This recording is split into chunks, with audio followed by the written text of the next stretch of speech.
Welcome to academia fiction solve. আজ আমরা বেশ কিছু বিজ্ঞানের কোয়েশ্চেন আলোচনা করতে চলে এলাম। তবে তার আগে যারা এই চ্যানেলে নতুন, প্রত্যেকে এই ধরনের ভিডিওর নোটিফিকেশান পাওয়ার জন্য অবশ্যই চ্যানেলটিকে সাবস্ক্রাইব করে নিও এবং পাশে থাকা বেল আইকন প্রেস করে অল নোটিফিকেশান অন করে দিও, যাতে অতি সহজে এই ধরনের ভিডিওর নোটিফিকেশান পেয়ে যেতে পারো এবং সবার আগে ভিডিওটি দেখে নিতে পারো।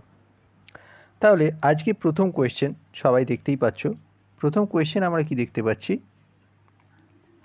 প্রথম কোয়েশ্চেন দেখতে পাচ্ছি আমরা এক্স একটা পরমাণু, সেখানে মাথার ওপর 40 নিচে 20 লেখা আছে। জিজ্ঞাসা কি করেছে, এখানে বলছে প্রোটন সংখ্যা কত আর নিউট্রন সংখ্যা কত। তাহলে তার আগে আমাদের জানতে হবে এই যে এক্স 40 লেখা আছে এটার মানে কি। এই এক্স 40 লেখার অর্থ হচ্ছে ভর সংখ্যা, এটাকে ভর সংখ্যা বলে, ভর সংখ্যা বলছি। এইবার প্রশ্ন হচ্ছে এই ভর সংখ্যা ব্যাপারটা কি। এই ভর সংখ্যা হচ্ছে গিয়ে প্রোটন সংখ্যা এবং নিউট্রন সংখ্যার যোগফল হচ্ছে ভর সংখ্যা, অর্থাৎ P plus N. P plus এনই হলো ভর সংখ্যা। আবার এক্ষেত্রে আরেকটি জিনিস আমরা দেখতে পেয়েছি যে এখানে 20 লেখা ছিল, এই 20 জিনিসটাই বা কি। এই যে 20 লেখার অর্থ হচ্ছে এটাকে কি বলছি আমরা, প্রোটন সংখ্যা। কি বলছি আমরা, প্রোটন সংখ্যা। আবার আমরা জানি একটা পরমাণুতে যতগুলো প্রোটন থাকে, পরমাণুর কথা বলা হচ্ছে, শুধুমাত্র পরমাণুতে যতগুলি প্রোটন থাকবে ততগুলি নিউট্রন থাকবে। আর ভর সংখ্যা মানেই যেহেতু প্রোটন আর নিউট্রনের যোগফল, তাহলে প্রোটন আমরা এখানে দেখে বলতে পারছি যে প্রোটন সংখ্যাটা হয়ে গেল 20, আর নিউট্রন সংখ্যাটা কত হবে, এই নিউট্রন সংখ্যা হয়ে যাবে 40 মাইনাস 20, 40 মাইনাস 20, 40 মাইনাস 20 করলে 20 পড়ে থাকে। তাহলে এই গেল সোজাসাপটা হিসেব। এই জিনিসটাকেই আমরা লেখার মাধ্যমে কি লিখেছি একবার দেখে নিই। তাহলে এক্ষেত্রে দেখা যাক আমরা কি বলছি। দেখো, এই যে পরমাণুটার কথা বললাম, এই পরমাণুতে 20টা প্রোটন আছে, যেহেতু নিচে 20 লেখা আছে, এই সাইডে কি লেখা থাকে, প্রোটনের নাম্বার। আর নিউট্রন সংখ্যা কী করে বার করব, কারণ আমরা জানি মাথার ওপর 40টা হচ্ছে ভর সংখ্যা, তাহলে ভর সংখ্যা থেকে প্রোটন সংখ্যা মাইনাস করে দিলেই আমরা নিউট্রন সংখ্যা পেয়ে যাব। দেখো 40 মাইনাস 20 করলাম, 20 পেলাম। ক্লিয়ার? এরপরে কি বলেছে, পরমাণুটির ইলেকট্রন বিন্যাস। এই ইলেকট্রন বিন্যাসের ঘটনাটা যখন আসছে তখন কি পাবো আমরা, দেখো যতগুলো প্রোটন থাকে ততগুলোই ইলেকট্রন থাকে, অর্থাৎ 20টা প্রোটন রয়েছে, 20টাই ইলেকট্রন থাকবে যদি পরমাণু হয়। তাহলে সেই 20টা পরমাণু কিভাবে বিন্যস্ত থাকবে, এইটি হলো ইলেকট্রন বিন্যাসের ব্যাপার। সেক্ষেত্রে আমাদের কতগুলো জিনিস জানা দরকার। যেমন ধরা যাক এই হলো একটা নিউক্লিয়াস মনে করলাম, অর্থাৎ যেখানে প্রোটন আর নিউট্রন থাকে তার বাইরে কি থাকে, তার বাইরে বিভিন্ন কক্ষ থাকে। এই আরেকটা কক্ষ মনে করা যাক, ঠিক তার বাইরে মনে করা গেল আরেকটা কক্ষ, আবার তার বাইরে মনে করা গেল আরেকটি কক্ষ। ক্লিয়ার হলো? এই যে কক্ষগুলি পাওয়া গেল, এই কক্ষগুলির মধ্যে প্রোটন ও নিউট্রন থাকছে এই সবুজ অংশে, কারণ এটাকে কি বলছি আমরা, নিউক্লিয়াস বলছি। আর ঠিক তার বাইরের কক্ষে কি থাকবে, তার বাইরের কক্ষগুলোতে অবস্থান করছে ইলেকট্রন। এখানে ইলেকট্রন, এখানে ইলেকট্রন, এখানে ইলেকট্রন, এখানে ইলেকট্রন, এইভাবে ইলেকট্রনগুলো অবস্থান করছে। তাই এই যে ইলেকট্রনের অবস্থানের ভিত্তিতে আমরা কি বলতে পারি, প্রত্যেকটা কক্ষের একটা একটা করে নাম দিয়েছি। যেমন বলা যেতে পারে যে ফার্স্ট কক্ষটাকে কে কক্ষ, সেকেন্ড কক্ষটাকে এল কক্ষ, থার্ড কক্ষটাকে এম কক্ষ, এইভাবে আমরা বিভিন্ন নামকরণ করে থাকি। ক্লিয়ার? এবার প্রত্যেকটি কক্ষপথে কতগুলি ইলেকট্রন থাকতে পারে তার একটি নির্দিষ্ট ফর্মুলা হয়। সেই ফর্মুলাটা কি? 2 × n²। এক্ষেত্রে কে এর ভ্যালু, কে যেহেতু প্রথম কক্ষ, কে এর যে কোয়ান্টাম নাম্বার এন এর ভ্যালু, এন কত হয়? 1 হয়ে যাবে। তার মানে 1² করলে কে কক্ষে কটা থাকতে পারবে? দুটো ইলেকট্রন থাকতে পারবে। এইভাবে ইলেকট্রন বিন্যাস করলে আমরা কি পেয়ে যাব? 2, 8, 8 এবং লাস্ট কক্ষে 2টি। যদিও এটি ব্যতিক্রমী চরিত্র, কারণ এই যে পরমাণুটা কথা বলা হচ্ছে, এটি কোন পরমাণুর কথা বলা হচ্ছে? এটি কিন্তু ক্যালসিয়াম পরমাণুর কথা বলা হচ্ছে। ক্যালসিয়ামের পরমাণুর বিন্যাসটা কিন্তু ব্যতিক্রমী। কারণ দেখো, 2 প্রথম কক্ষ, ঠিক আছে, দ্বিতীয় কক্ষে 8টা, ঠিক আছে, সর্ববহিস্থ কক্ষে 8টা থাকতে পারে, এই জন্যে থার্ড কক্ষে কিন্তু 8টা হলো। অর্থাৎ যে কোনো পরমাণুর সর্ববহিস্থ কক্ষে ইলেকট্রন কিন্তু 8টাই থাকতে পারে, তার বেশি থাকতে পারে না। এবার এক্ষেত্রে কিন্তু আমাদের 10টা থাকা উচিত ছিল, কারণ 2 × n² ফর্মুলা দিয়ে গেলে আমরা সেটিই পেতাম, কিন্তু এক্ষেত্রে তা হচ্ছে না। অর্থাৎ একটু ডিটেলে যাওয়া যাক, জিনিসটা একটু ডিটেলিংয়ের প্রয়োজন আছে।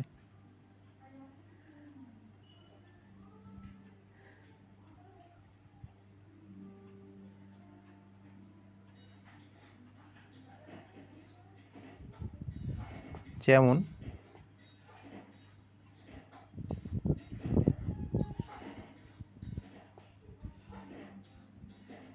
নেক্সট সেকেন্ড,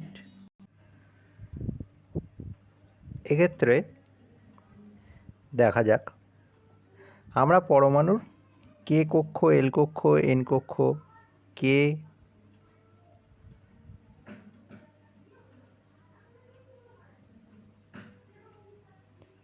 এল, এন, এম, এন, এই কক্ষগুলো লিখলাম। তাহলে 2 × n² ফর্মুলা ওয়াইজ এক্ষেত্রে এন এর ভ্যালু 1 কে কক্ষে, তার মানে 2টো। এল এর ভ্যালু 2, 2² করলে 4, 4 × 2 করলে 8। এই অবধি তো ঠিক আছে। এখানে ধরা উচিত ছিল কতগুলো? 3², মানে 18টা এর ক্যাপাসিটি, 18টা ইলেকট্রনে রাখতে পারে, কিন্তু এখানে 18টা নেই। আছে কটা? আছে কিন্তু 8টা।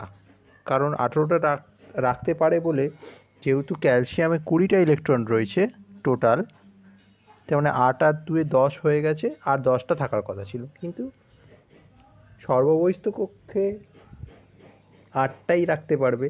এক্ষেত্রে 10টা রাখলে তো 8-এর বেশি হয়ে যাচ্ছে, সেই জন্য এখানে এই 8টাই রাখবে, আর এন কক্ষে 2টো রাখবে। এই হচ্ছে ইলেকট্রন বিন্যাস ক্যালসিয়ামের।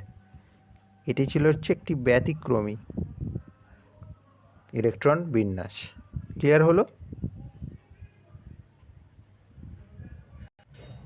তাহলে এই গেল আমাদের প্রথম কোয়েশ্চেনের আলোচনা।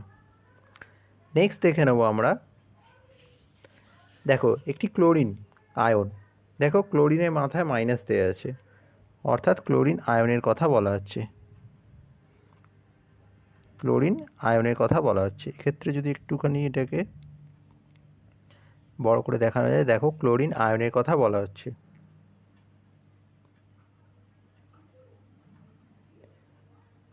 এই যে মাইনাস দেওয়া আছে, ক্লোরিনের পারমাণবিক সংখ্যা 17। তার মানে এই তড়িৎ আধানের কণার সংখ্যা কত হবে? আয়নে তড়িৎ আধানযুক্ত কণার সংখ্যা কত হবে, এইটা জিজ্ঞাসা করেছে। দেখো, ক্লোরিন আয়নে উপস্থিত আধানযুক্ত কণার সংখ্যা, মানে ধনাত্মক তড়িৎ আধান। ধনাত্মক তড়িৎ আধান কার হয়? দেখো ধনাত্মক তড়িৎ আধান হয় হচ্ছে কি প্রোটনের, আর ঋণাত্মক তড়িৎ আধান কার হবে? ইলেকট্রনের। প্রোটনের ধনাত্মক আর ইলেকট্রনের ঋণাত্মক তড়িৎ আধান। তাহলে এক্ষেত্রে প্রোটন সংখ্যা ইলেকট্রনে কত থাকবে? কারণ প্রোটন আর ইলেকট্রন সংখ্যা সবসময় পরমাণুতে সমান হয়, যেই আয়ন হয়ে যাবে সেক্ষেত্রে কিন্তু সমান নাও হতে পারে বা হয় নাই বলা বাহুল্য। তাহলে সেক্ষেত্রে ক্লোরিনের ক্ষেত্রে ধনাত্মক আধানের সংখ্যা কত হয়ে যাবে? 17। কারণ প্রোটনের তো কোনো চেঞ্জ হচ্ছে না, চেঞ্জ কিসের হচ্ছে? দেখো মাইনাস হওয়ার অর্থ এই যে অ্যানায়নে পরিণত হলো, কোনো পরমাণু যখন কোনো ইলেকট্রন গ্রহণ করে তখন সে মাইনাস বা ঋণাত্মক তড়িৎ আধানযুক্ত হয়। তাহলে সেক্ষেত্রে তার ইলেকট্রনের সংখ্যা কত হয়ে যাবে? 17 থেকে বেড়ে 18 হয়ে যাবে, 1 বৃদ্ধি পাবে। যদি মনে করো Cl2 মাইনাস থাকতো, Cl2 মাইনাস, তখন কিন্তু ইলেকট্রন সংখ্যাটা কি হয়ে যেত? তখন ইলেকট্রন সংখ্যা হয়ে যেত 19, কারণ 17 তো ছিলই, আরও দুখানা ও নিয়ে ফেলেছে। ক্লিয়ার হলো? এই হলো ঘটনা।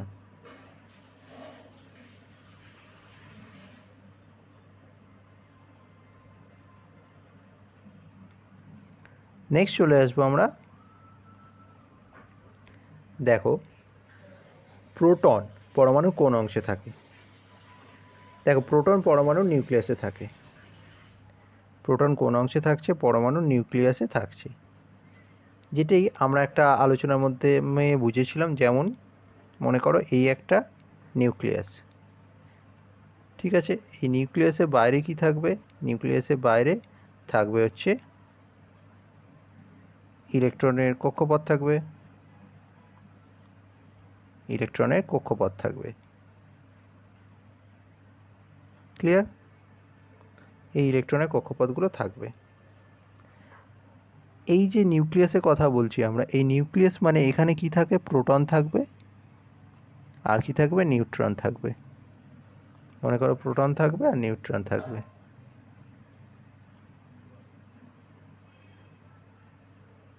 তাহলে এখানে কি কি থাকতে পারে? এটাকেই আমরা নিউক্লিয়াস বলছি। প্রোটন থাকবে আর নিউট্রন থাকবে নিউক্লিয়াসের ভেতর, আর বাইরে এখানে এই জায়গাগুলোতে কি থাকছে? ইলেকট্রন থাকছে। এই জায়গাগুলোতে কি থাকছে? ইলেকট্রন মহল বলা হয় একে, এখানে ইলেকট্রন থাকছে। তাহলে প্রোটন আর নিউট্রন দুটো মিলে তৈরি হয়ে হচ্ছে নিউক্লিয়াস। আশা করি ক্লিয়ার হলো। নেক্সট দেখে নেব আমরা পরমাণুর মৌলিক কণা। অর্থাৎ পরমাণু যখন আবিষ্কার করা হয়েছিল তখন কি বলা হয়েছিল? তখন বলা হয়েছিল যে পরমাণু ছিল অবিভাজ্য, অর্থাৎ পদার্থের ক্ষুদ্রতম কণাই হলো পরমাণু, তাকে আর ভাঙা যায় না। কিন্তু পরবর্তীকালে বিভিন্ন বৈজ্ঞানিকের বিভিন্ন আবিষ্কারের মাধ্যমে কি জানা গেছে? যে পরমাণু বিভাজ্য। কী কী? ইলেকট্রন, প্রোটন আর নিউট্রন।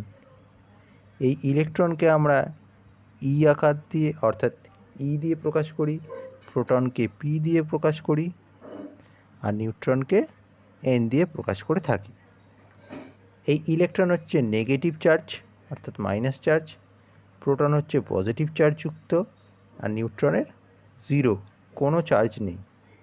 নিউট্রন চার্জবিহীন, আধান শূন্য। আর নেগেটিভ তড়িৎগ্রস্ত বা ঋণাত্মক তড়িৎগ্রস্ত ইলেকট্রন, আর পজিটিভ তড়িৎগ্রস্ত হচ্ছে প্রোটন। আর যদি আমাদের এরকম কোনো কোয়েশ্চেন আসে যে নিউক্লিয়াস, পরমাণুর যে নিউক্লিয়াস হয় অর্থাৎ যে মাঝের যে অংশ আমরা আগের কোয়েশ্চেনে আলোচনা করলাম, তাহলে তার কীরকম হবে? তার ক্ষেত্রে হয়ে যাবে হচ্ছে আধানের প্রকৃতি পজিটিভ, কারণ সেখানে প্রোটন হচ্ছে পজিটিভ। ক্লিয়ার? নেক্সট চলে যাব আমরা প্রোটন পরমাণুর কোন অংশে থাকে? আমরা দেখে নিয়েছি নিউক্লিয়াসে থাকে। প্রোটন কোথায় থাকছে? প্রোটন কিন্তু নিউক্লিয়াসে থাকছে।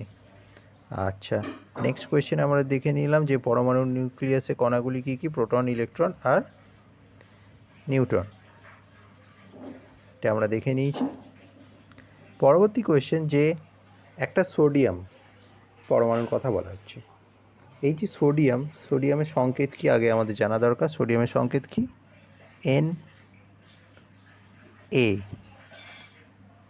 Na সোডিয়ামের সংকেত।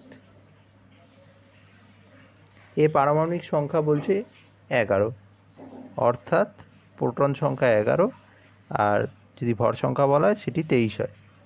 ক্লিয়ার? এর বলছে ইলেকট্রন একখানা বর্জন করে Na প্লাস হয়েছে। এই Na থেকে কি হয়েছে? Na প্লাস হয়েছে। একটা প্লাস হওয়ার অর্থ হচ্ছে ইলেকট্রন কমে গেছে একটা। তাহলে প্রথমে আমাদের জানতে হবে যে প্রোটন সংখ্যা যতগুলো থাকবে ইলেকট্রনও তাই থাকবে পরমাণু অবস্থায়। তার মানে 11 ছিল প্রোটন, 11 ছিল কি প্রোটন, তাহলে ইলেকট্রনও কত ছিল? 11। এবার প্লাস হওয়ার অর্থ একটা মাইনাস হয়ে যাবে ইলেকট্রন, তাহলে ইলেকট্রন হয়ে যাবে কত? 10। তাহলে সেক্ষেত্রে সোডিয়ামের পরমাণু Kl না M কক্ষ থেকে ইলেকট্রনটি বর্জিত হবে, এই কোয়েশ্চেনটা দিয়েছে। দেখো সবচেয়ে বাইরের কক্ষ কি হয়ে যাবে? কে এর পরে এল, এল এর পরে এম কক্ষেই একখানা থাকবে। তার মানে আমরা যদি দেখি কে কক্ষে ছিল হচ্ছে গিয়ে দুটো, এই দুটোই থাকতে পারে। এল কক্ষে ছিল হচ্ছে গিয়ে 8টা আর এম কক্ষে ছিল হচ্ছে একটা। তাহলে মাইনাস যে করছে বা পরিত্যাগ করে দিচ্ছে যে, সেটাকে এই এম কক্ষ। তার মানে এম কক্ষে ইলেকট্রনটি বর্জিত হবে। কোন কক্ষে? এম কক্ষে। ক্লিয়ার হলো? দেখো এটি আমরা দেখতে পাবো এইভাবে। দেখো উত্তরে কি বলা হচ্ছে যে যেহেতু সোডিয়ামের এম কক্ষে একটি ইলেকট্রন আছে, অর্থাৎ সেক্ষেত্রে সোডিয়ামে এম কক্ষ থেকে ইলেকট্রনটি বর্জিত হয়। আশা করি ক্লিয়ার হলো। নেক্সট চলে আসবো আমরা। দেখো ম্যাগনেসিয়ামের ক্ষেত্রে, দেখো ম্যাগনেসিয়ামের পারমাণবিক সংখ্যা কথা বলা হচ্ছে 12। পারমাণবিক সংখ্যা এটি কি? এই যে পারমাণবিক সংখ্যার কথা বলা হচ্ছে এটার মানে কি? পারমাণবিক সংখ্যা মানে হচ্ছে কি প্রোটন সংখ্যা। কি সংখ্যা? প্রোটন সংখ্যা। এক্ষেত্রে দেখো এখান থেকে কি বলছে? Mg++, মানে Mg2+ও লিখতে পারতো, Mg++ লিখেছে, এটাকে আয়নে পরিণত হলো। তাহলে দেখো যতগুলো প্রোটন থাকবে ঠিক ততগুলো ইলেকট্রন থাকে। তাহলে প্রোটন যদি 12 থাকে, ইলেকট্রনও 12টা ছিল। এবার দুটো প্লাস হয়েছে মানে দুটো ছেড়ে দিয়েছে, তাহলে -2 করে দাও। তাহলে ইলেকট্রন সংখ্যা কত এসে গেল? 10 হয়ে গেল। দেখো এই কথাটি আমরা এখানে বলেছি যে ম্যাগনেসিয়ামে পারমাণবিক সংখ্যা 12 ছিল, Mg2+ হয়েছে, আয়নে কী হবে? 10, 12 থেকে 2 গেছে, 10 পড়ে রয়েছে। ক্লিয়ার হলো? নেক্সট দেখে নেবো আমরা যে একটা কি পরমাণুর কথা বলছে? এক্স পরমাণু, যেখানে 235 হচ্ছে ভর সংখ্যা, অর্থাৎ প্রোটন আর নিউট্রন মিলিয়ে 235, আর প্রোটন সংখ্যা 92। নিচে যেটি থাকে সেটা হচ্ছে কি প্রোটন সংখ্যা। ক্লিয়ার? তাই পরমাণুতে প্রোটন আর নিউট্রন সংখ্যা কত বলেছে? দেখো প্রোটন সংখ্যা তো আমরা বুঝতেই পারছি 92। দেখো 92 প্রোটন, আর যতগুলো প্রোটন থাকবে ততগুলো ইলেকট্রন, তার মানে 92 প্রোটন হয় 92 ইলেকট্রন। কিন্তু মাথার ওপর যে আমরা যে জিনিসটা দেখতে পাচ্ছি সেটি কি? 235। এই যে 235 দেখতে পাচ্ছি, এই 235টি কি? এটি হচ্ছে ভর সংখ্যা। তা ভর সংখ্যা আমাদের কী দিয়ে তৈরি হয়? ভর সংখ্যা, ধরো ভর সংখ্যাকে আমরা এ লিখলাম, এই এ ইকুয়ালস টু কী হচ্ছে? প্রোটন প্লাস নিউট্রন হয়। ঠিক আছে? তার মধ্যে প্রোটন আমরা জানি 92, তাই নিউট্রন কি হয়ে যাবে? 235 থেকে আমি মাইনাস করে দেবো, 235 থেকে -92 করে দাও, এসে যাচ্ছে অ্যান্সার 143। ক্লিয়ার হলো? এই হলো ঘটনা। নেক্সট দেখে নেবো আমরা প্রোটনের তড়িতাদানের প্রকৃতি। দেখো আমরা একটু আগে আলোচনা করেছি প্রোটনের তড়িতাদানের প্রকৃতি কীরকম হয়ে যাবে। প্রোটনের তড়িতাদানের প্রকৃতি কিন্তু হয়ে যাবে পজিটিভ বা ধনাত্মক। যদি বলে কত, 1.602 × 10⁻⁻19 কুলম্ব, মানে 1.602 × 10⁻⁻19 কুলম্ব। এটা কিন্তু পজিটিভ। ক্লিয়ার হলো? আর যদি ইলেকট্রনের বলতো একই জিনিস লিখতাম, খালি পজিটিভের জায়গায় নেগেটিভ হয়ে যেত। অর্থাৎ আবার নিউট্রনের ক্ষেত্রে কোনো রূপ আধান থাকছে না, সেটি নিস্তড়িত প্রকৃতির হয়ে থাকে। নেক্সট দেখে নেব আমরা যে হাইড্রোজেনের দুটি সমস্থানিকের চিহ্ন সাহায্যে লেখো। দেখো সমস্থানিক ব্যাপারটা কি বা আইসোটোপ ব্যাপারটা কি। দেখো একই পরমাণু হতে হবে, এক্ষেত্রে দেখো একই মৌলের পরমাণু হতে হবে। এখানে একই মৌল কি, এখানে একই মৌল হচ্ছে হাইড্রোজেন। দেখো হাইড্রোজেনের দুটো পরমাণু এখানে বলছি আমরা, কিন্তু তিনটে বলার কথা। হাইড্রোজেনের এক্ষেত্রে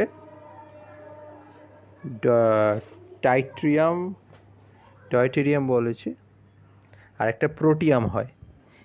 প্রোটিয়ামের ক্ষেত্রে কি হবে, প্রোটিয়ামের ক্ষেত্রে হয়ে যাবে প্রোটিয়াম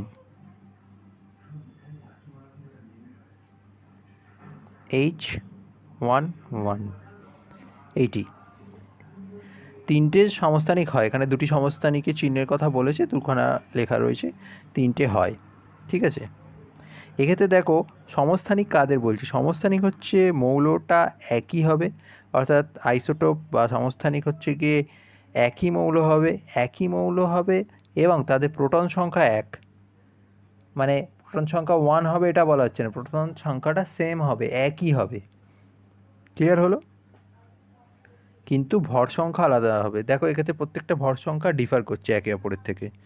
যেমন এক্ষেত্রে 1, এক্ষেত্রে 2, এক্ষেত্রে 3 ভর সংখ্যা, কিন্তু প্রোটন সংখ্যা প্রত্যেকের সমান আছে। যেমন আমরা যদি খেয়াল করি এক্ষেত্রে 1, এক্ষেত্রে 1, এক্ষেত্রেও 1। ক্লিয়ার হলো? এই হলো ঘটনা। নেক্সট কোয়েশ্চেনে আমরা চলে যাব যে প্রোটনের তড়িতাদানের প্রকৃতি। দেখো আমরা এটা আলোচনা করে নিয়েছি, প্রোটনের তড়িতাদানের প্রকৃতি হচ্ছে পজিটিভ, অসুবিধা নেই। সমস্থানিক এটাও আমরা আলোচনা করে নিয়েছি। নেক্সট কোয়েশ্চেন, কোনো পরমাণুতে ইলেকট্রন ও নিউট্রনের সংখ্যা যথাক্রমে বলা হলো 6 আর 8। ঠিক আছে, তাহলে যতগুলো প্রোটন ততগুলো ইলেকট্রন, পরমাণুটির ভর সংখ্যা কত? খুব ইজি। যদি পরমাণু বলা হয়ে থাকে তাহলে প্রোটন ইকুয়ালস টু ইলেকট্রন হয়ে যাবে। তার মানে এটা কত হবে বলো? প্রোটন আর ইলেকট্রন যদি সমান হয়ে থাকে তাহলে 6টাই হবে। আর যদি ভর সংখ্যা জিজ্ঞাসা করে থাকে তাহলে কি হয়ে যাবে? নিউট্রন, প্রোটন প্লাস নিউট্রন হয়। ভর সংখ্যা হচ্ছে প্রোটন প্লাস নিউট্রন, তার মানে 6 + 8 কত অ্যান্সার আসবে? 14। ক্লিয়ার? দেখো এখানে আমাদের বলাই রয়েছে পরমাণুর ইলেকট্রন সংখ্যা কত? 6টি, অর্থাৎ প্রোটন সংখ্যাও 6টি, নিউট্রন সংখ্যা 8। তাহলে পরমাণুর ভর সংখ্যা হয়ে যাবে প্রোটন প্লাস নিউট্রন সংখ্যা, টোটাল 14। নেক্সট দেখে নেবো আমরা পরমাণুতে সবচেয়ে ভারী এবং সবচেয়ে হালকা কণা কোনটি। দেখো সবচেয়ে ভারী কণা যদি বলা হয়, সবচেয়ে ভারী কণা সবসময় হবে হচ্ছে গিয়ে নিউট্রন, ভারী। আর যদি সবচেয়ে হালকা কণা কথা বলা হয়ে থাকে তাহলে সবচেয়ে হালকা কণা হয়ে যাবে ইলেকট্রন। ক্লিয়ার হলো? নেক্সট দেখে নেব আমরা কোনো পরমাণুতে উপস্থিত নিউট্রন ও প্রোটনের মোট সংখ্যাকে কি বলে। দেখো আমরা প্রথম কোয়েশ্চেন থেকেই আলোচনা করে এসেছি যে কোনো পরমাণুতে যদি প্রোটন সংখ্যা আর নিউট্রন সংখ্যা দুটোকে আমরা যোগ করি তাহলে সেটাকে কি বলবো? আমরা ভর সংখ্যা হিসাবে চিহ্নিত করব। অর্থাৎ এ ইকুয়ালস টু আগের কোয়েশ্চেনেও দেখলাম পি প্লাস এন, আর এই পি প্লাস এনকে আমরা কি বলছি, যারা যেখানে এরা থাকছে তাদেরকে আমরা বলছি কি নিউক্লিয়াস। Nucleus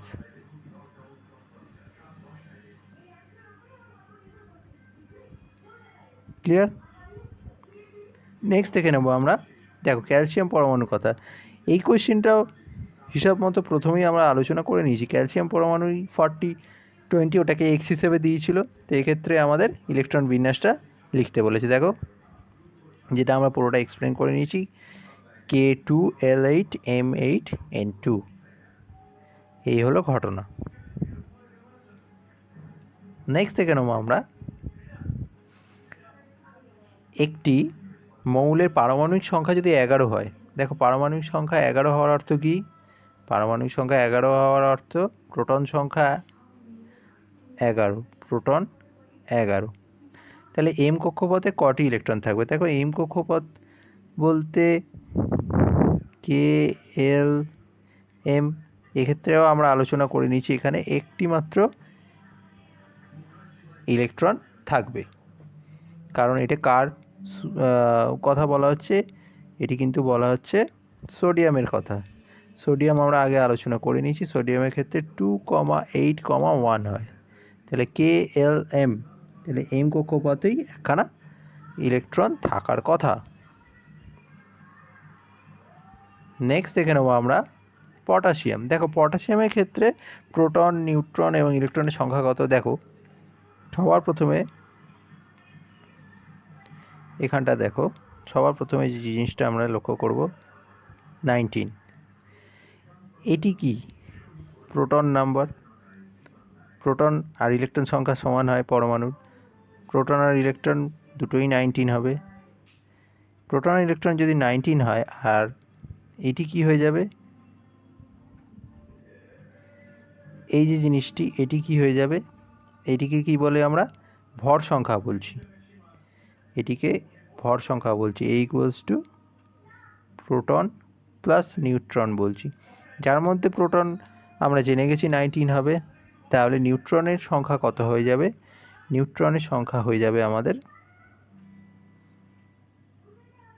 39 minus 19। 39 মাইনাস 19 করলে নিউট্রন সংখ্যা 20 এসে যাচ্ছে। দেখো এই জিনিসটি এখানে করে দেয়া হয়েছে।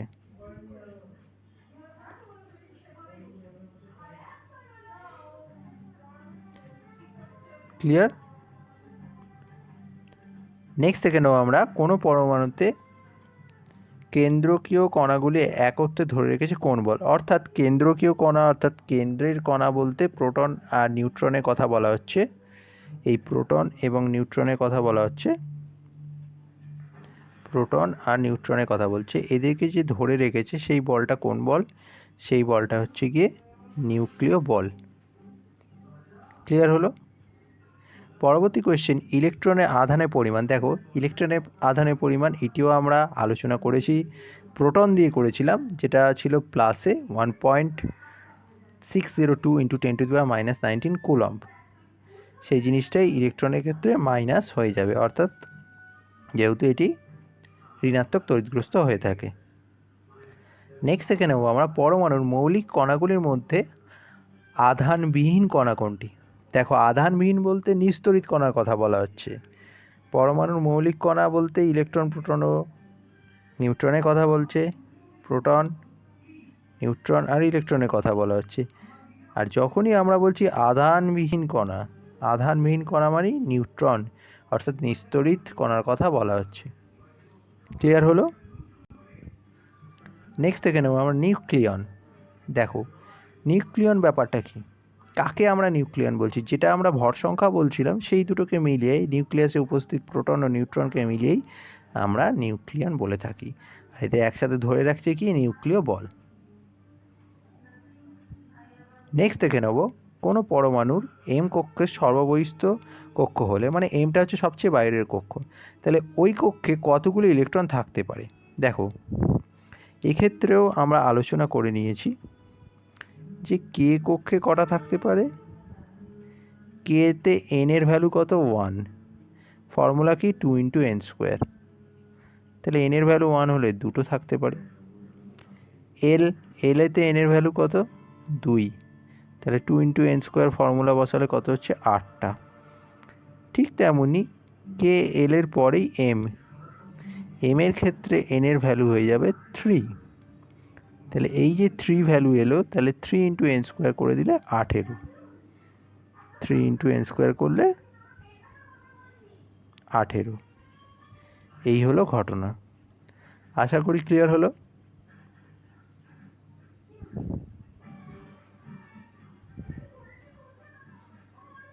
নেক্সট দেখে নেব নিউট্রনবিহীন পরমাণু। দেখো নিউট্রনবিহীন পরমাণু সাধারণ হাইড্রোজেন, যেটা আমরা একটু আগে দেখেছিলাম প্রোটিয়াম। এখানে কোনো নিউট্রন নেই। ক্লিয়ার হলো? নেক্সট দেখে নেব পরমাণু কেন্দ্রকে কী কী কণা থাকে। দেখো পরমাণু কেন্দ্রকে দুটোই কণা থাকবে, একটা থাকবে প্রোটন, একটা থাকবে নিউট্রন। ঠিক আছে, কিন্তু ব্যতিক্রমকে একটু আগেই আমরা দেখলাম সাধারণ হাইড্রোজেন, যেখানে কোনো রকম নিউট্রন থাকবে না। ক্লিয়ার হলো? নেক্সট দেখে নেব সিজিএস পদ্ধতি ইলেকট্রনের তড়িৎ-আদান। দেখো সিজিএস পদ্ধতিতে ইলেকট্রনের তড়িৎ-আদান ইলেকট্রোস্ট্যাটিক ইউনিট ইএসইউ এর কথা বলা হচ্ছে। এক্ষেত্রে একই জিনিস -4.8 ইন্টু 10⁻⁻10 ইএসইউ। যদি প্রোটনের কথা বলা হতো তাহলে কিন্তু ভ্যালু সেম হতো, প্রোটনের ক্ষেত্রে কিন্তু ভ্যালু সেম হতো, কিন্তু পজিটিভ হয়ে যেত। মানে 4.8 ইন্টু 10⁻⁻10ই থাকতো ইএসইউ, কিন্তু প্লাস হয়ে যেত। ক্লিয়ার হলো?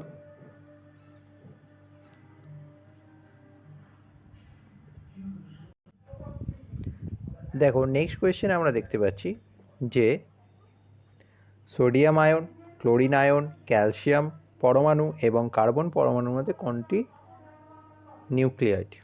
দেখো এক্ষেত্রে আমরা যেটি দেখব আপাতত যে এই সোডিয়াম আয়ন, ক্লোরিন, কার্বনের মধ্যে C12 হলো কার্বনের একটি নিউক্লিয়াইড। এক্ষেত্রে আর আলোচনা করলাম না।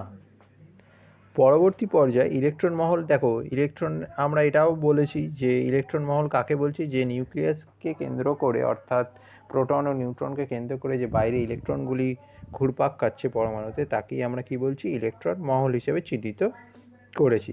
যেমন কিনা এখানে দেখতে পাচ্ছ প্রত্যেক পরমাণুর নিউক্লিয়াসে যতগুলি প্রোটন থাকে ঠিক ততগুলি ইলেকট্রন নিউক্লিয়নের বাইরে পরমাণুর বাকি অংশে সজ্জিত থাকে। একে কি বলছি? ইলেকট্রন মহল হিসেবে আমরা চিহ্নিত করে থাকি। নেক্সট দেখে নেব মৌলের ভর সংখ্যা ও পারমাণবিক গুরুত্ব কোন ক্ষেত্রে একই হতে পারে। দেখো এক্ষেত্রে আলোচনার বিষয় হলো ভর সংখ্যা আর পারমাণবিক গুরুত্ব কখন এক হতে পারে। দেখো প্রকৃতিতে যেসব মৌলগুলো রয়েছে তার মধ্যে আইসোটোন 100% বর্তমান থাকে, সেইগুলি মৌলের ভর সংখ্যা ও পারমাণবিক গুরুত্ব একই হয়। ঠিক আছে, যেমন কিনা সোডিয়ামের কথা বলা যেতে পারে আর ফ্লোরিনের কথা বলা যেতে পারে।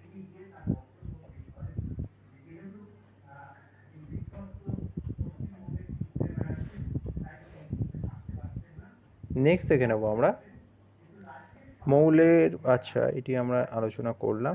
কেন্দ্র বহির্ভূত ইলেকট্রন বলতে কি বোঝো?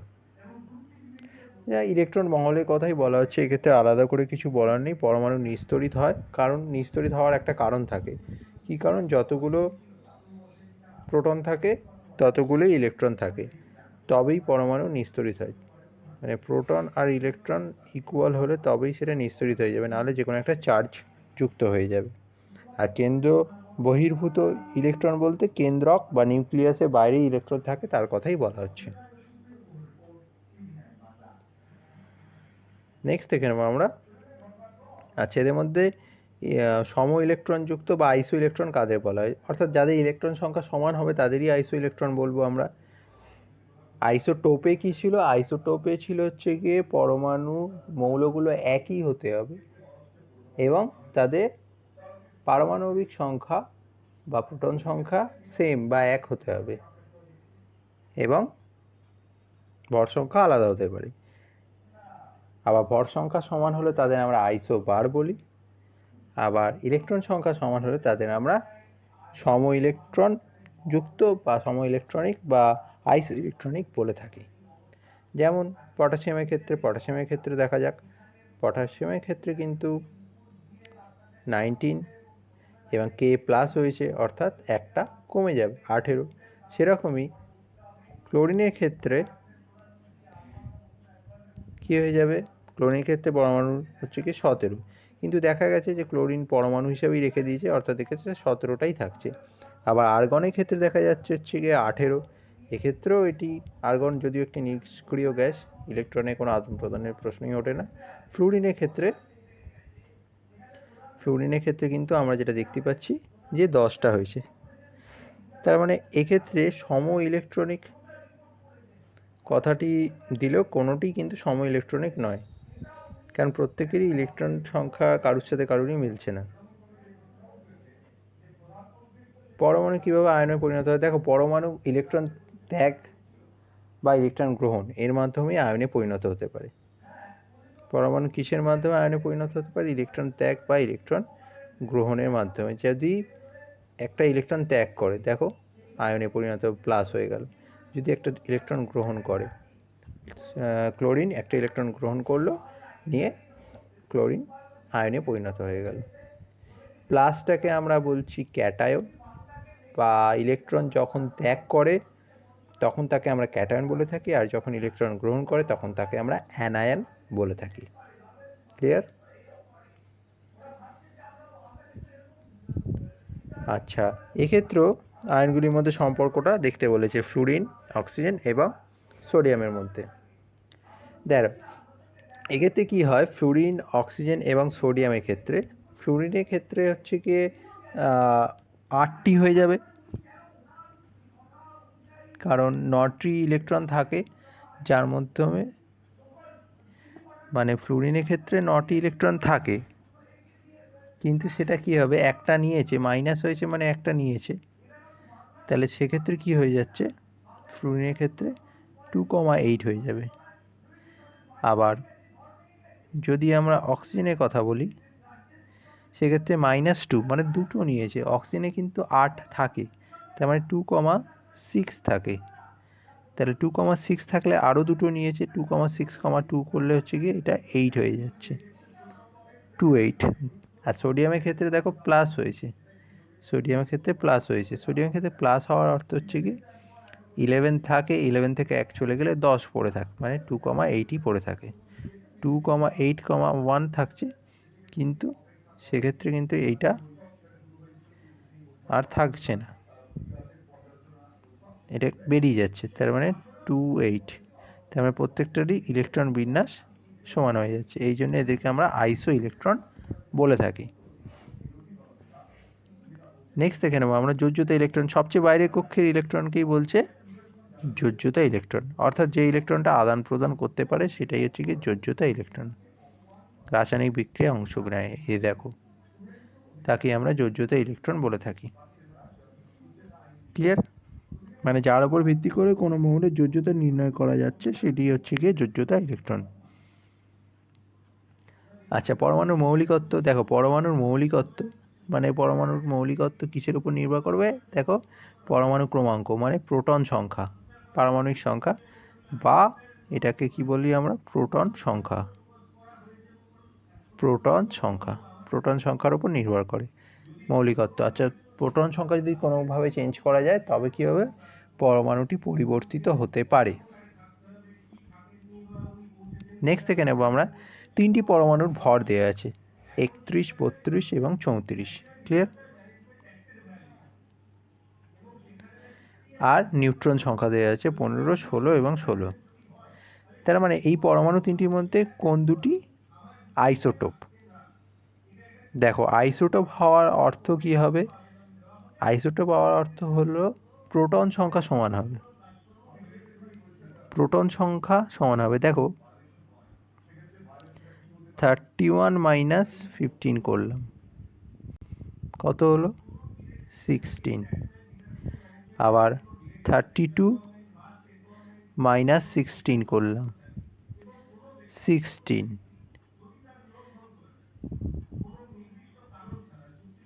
এবং 34 মাইনাস 16 করলাম, 34 মাইনাস 16 করলাম, 18। তাহলে প্রোটন সংখ্যা সমান কার কার ক্ষেত্রে হচ্ছে? দেখো এই ক্ষেত্রে হচ্ছে প্রোটন সংখ্যা 31 মাইনাস 15 করলে 16, এক্ষেত্রে হচ্ছে 32 মাইনাস 16 করলে 16। তার মানে এই দুটো পরমাণুই কি হবে?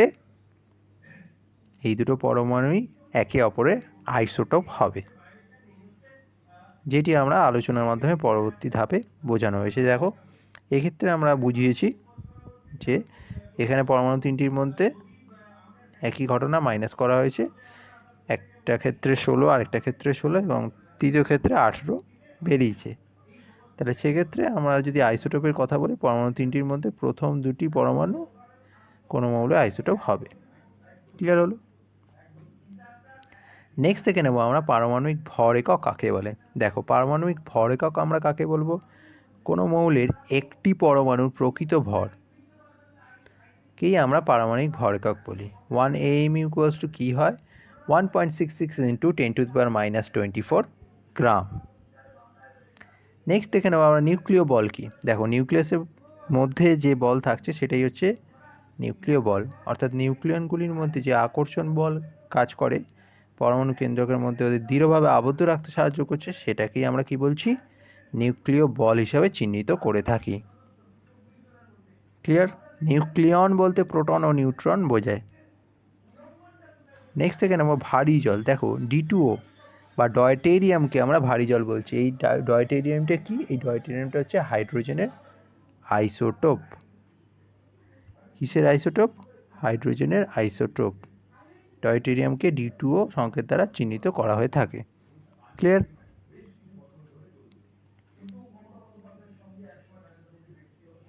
এরপরে আমরা ডাল্টনের পরমাণুবাদের বেশ কিছু তথ্য একটুখানি দেখে নেব, যেটা ইম্পর্টেন্ট। দেখো ডাল্টন প্রথম বিজ্ঞানী যিনি পরমাণুর প্রকাশ করেছিলেন বা পরমাণুবাদের স্রষ্টা বলা যেতে পারে। কত সালে? 1808 সালে।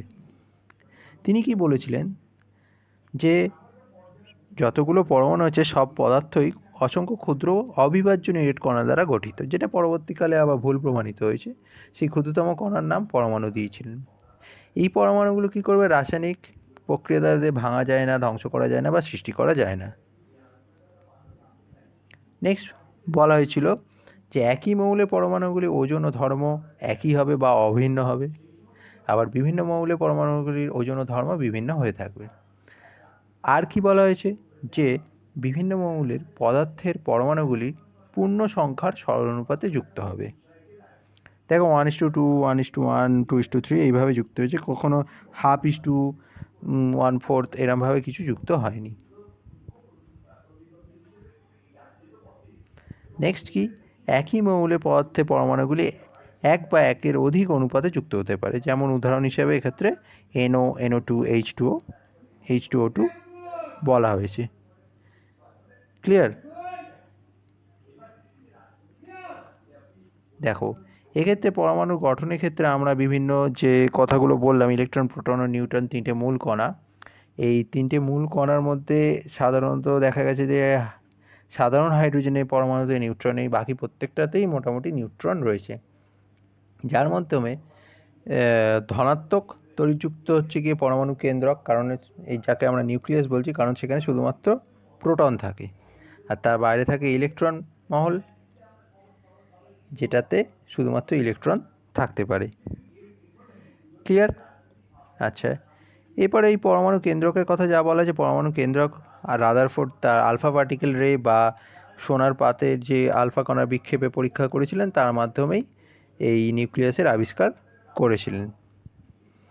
যেখানেই ম্যাক্সিমাম বা সর্বাধিক নিউক্লিয়াসের ভর রয়েছে এটি বলা হয়। নেক্সট দেখে নেব আমরা নিউক্লিয়াসের বাইরের কক্ষ। এই নিউক্লিয়াসের বাইরের কক্ষকেই আমরা কি বলেছি, ইলেকট্রন মহল হিসাবে চিহ্নিত করেছি। ক্লিয়ার? তাহলে এই গেল আজকে আমাদের আলোচনার বিষয়বস্তু। ভিডিওটি ভালো লাগলে লাইক ও শেয়ার করতে ভুলো না। Thanks for watching.